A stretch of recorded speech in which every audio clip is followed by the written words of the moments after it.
भारत का मध्यकालीन इतिहास राजपूत काल के बाद जो 12वीं सदी के बाद चालू होता है।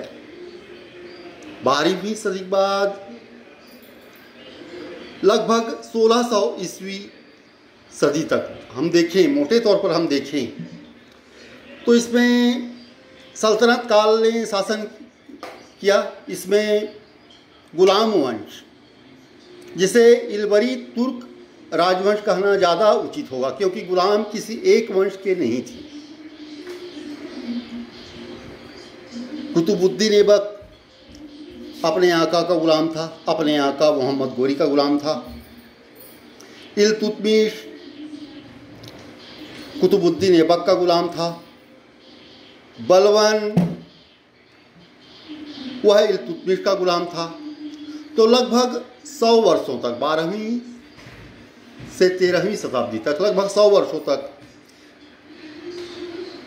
लगभग इस 3 राजवंशों ने शासन किया, जिसे गुलाम वंश प्रायः कह दिया जाता है, लेकिन ये वास्तव में इल्बरी तुर्क राजवंश कहना ज़्यादा उचित होगा, क्योंकि ये तुर्क राजवंश से संबंधित थे और ये अपने आप को कुलीन उच्च कुल का मानते थे, प्रमाणित करते थे कि वे उच्च कुल के हैं और संयोगवश वे गुलाम हो गए, परिस्थितिवश वे गुलाम हो गए।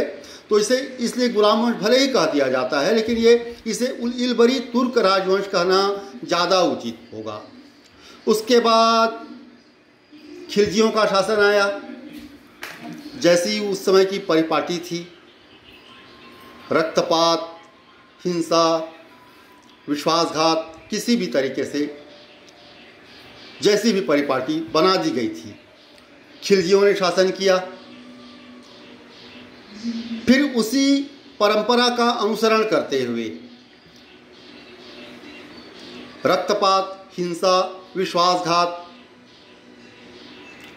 इसी परंपरा का अनुसरण करते हुए तुगलक वंश का शासन स्थापित हुआ। फिर सैयद आए और फिर अंत में लोदी आए। तो सल्तनत काल को 5 राजवंश का शासन माना जाता है। गुलाम वंश वैसे मूलतः इल्बरी तुर्क राजवंश कहें, खिलजी वंश, तुगलक वंश, सैयद और लोदी। लोदियों के काल में सल्तनत काल का पतन आरंभ हो गया। एक नया आक्रांता आया, बाबर। उसने मुगल साम्राज्य की नींव डाली। लगभग 15 वर्षों तक ये शासन चलता रहा।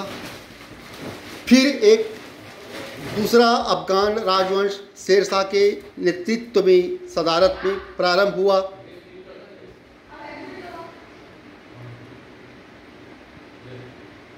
फिर उसके बाद हुमायूं फिर आया, उसने मुगल साम्राज्य को फिर पुनः स्थापित किया। इस प्रकार मध्यकालीन का इतिहास अनेक विसंगतियों से भरा हुआ है। मेरे चैनल को लाइक करें, शेयर करें, सब्सक्राइब करें। धन्यवाद।